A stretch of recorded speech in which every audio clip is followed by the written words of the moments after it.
ನಿಲ್ಲಿಸ್ತದ ಅನ್ನುವಂಥ ಭಾವಂತಿ ಇಲ್ಲ.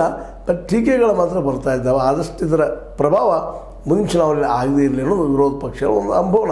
ಯಾಕಂತಂದ್ರೆ ಈ ಗ್ಯಾರಂಟಿಯಿಂದ ಏನಪ್ಪ ಅಂದರೆ ಯಾರು ಲಾಭ ಇಲ್ಲ ಅನ್ನೋದನ್ನು ಹೆಚ್ಚು ಒತ್ತು ಕೊಟ್ಟು ಹೇಳೋದು ಇಲ್ಲಿ ನಾವು ನೋಡ್ತಾ ಇದ್ದೀವಿ ಬಿ ಜೆ ಪಿಗರಿಂದ. ಆದರೆ ಇದು ಎಷ್ಟರ ಮಟ್ಟಿಗೆ ಬಿ ಜೆ ಪಿಗೆ ಹೇಳುವಂಥ ಮಾತು ಜನಸಾಮಾನ್ಯ ಮನಸ್ಸಿನ ಮೇಲೆ ಮೂಡ್ತದೆ ಅಚ್ಚೊತ್ತಂಗೆ ಅನ್ನೋದು ಇನ್ನೂ ಕಾದು ನೋಡಬೇಕಾಗಿದೆ. ಯಾಕೆಂದ್ರೆ ಚುನಾವಣೆ ಬಂದಾಗ ಗೊತ್ತಾಗುವಂಥ ವಿಷಯ. ಈ ಸಲ ಗ್ಯಾರಂಟಿ ಅಂತ ಜನ ನಂಬಿದಾರೋ ಅಥವಾ ಗ್ಯಾರಂಟಿ ಬೇಡಪ್ಪ ಇದಕ್ಕೆ ಹಿಂದಿನ ಬೇಕನ್ನುವಂಥ ಅಪೇಕ್ಷೆ ಇದನೋ ಅಥವಾ ತಪ್ಪ ಇದು ಕೊಡಬಾರ್ದು ಅನ್ನುವಂಥ ಮಾತದನೋ ಎಲೆಕ್ಷನ್ ಬಂದಾಗ ಗೊತ್ತಾಗುವಂಥದ್ದು. ಬಟ್ ಈಗ ಮಾತ್ರ ಈ ಕರ್ನಾಟಕ ಒಂದು ಸರ್ಕಾರ ಈ ಗ್ಯಾರಂಟಿ ಆಧಾರದ ಮೇಲೆ ತನ್ನ ನಡೆಯನ್ನು ನಡೆಸಿ ಹೊರಟದ ಅನ್ನೋದು ಸತ್ಯದ.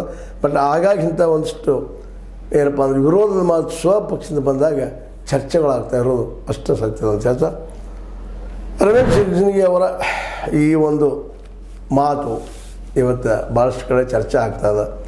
ಇದು ಸರಿನಾ ತಪ್ಪ, ಕಾರಣ ನಿಜವಾಗಿಯೂ ಖಜಾನೆ ಖಾಲಿ ಆಗಿದ್ದಾನ ಇಲ್ವಾ ಅನ್ನೋಂಥ ಮಾತುಗಳು ಹೆಚ್ಚು ಕಡಿಮೆ ಎಲ್ಲ ಕಡೆ ಪ್ರಚಲಿತ ಆಗಿದ್ದಾವೆ. ಅದೇನೋ ಆಗಲಿ, ಸರ್ಕಾರ ಮಾತ್ರ ಇಲ್ಲಿವರೆಗೆ ನಡೆದ ಮುಂದೂ ನಡೀತದೆ ಅನ್ನೋದು ಒಂದು ಭರವಸೆ. ಹೀಗಾಗಿ ರಾಯರೆಡ್ಡಿ ಅವರ ಸ್ಟೇಟ್ಮೆಂಟ್ ಅವರು ಜೊತೆಗೆ ರಾಯರೆಡ್ಡಿ ಅವರಾದರೂ ಸಹಿತ ಒಂದಿಷ್ಟು ಎಚ್ಚರಿಕೆಯಿಂದ ಈ ವಿಷಯ ಮಾತಾಡಿದ್ರೆ ಒಳ್ಳೇದಿತ್ತೇನೋ. ಆದರೂ ಮೇಲಿಂದಲ್ಲ ಬ್ಯಾರ್ ಪಾಟೀಲರಾಯ್ತು ಇವರಾಯ್ತು ಏನಾದರೂ ಒಂದು ಮಾತನಾಡಲೇ ವಿವಾದ ಹುಟ್ಟಾಕ್ತಾ ಇರ್ತಾರೆ.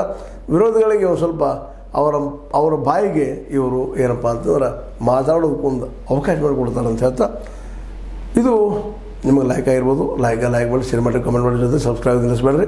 H60 ನ್ಯೂಸ್ ಅರ್ಥಾತ್ ಸಿದ್ದರಾಮಯ್ಯ ಸತ್ಯದ ಕೈಗಳಲ್ಲಿ ವಂದನೆಗಳು.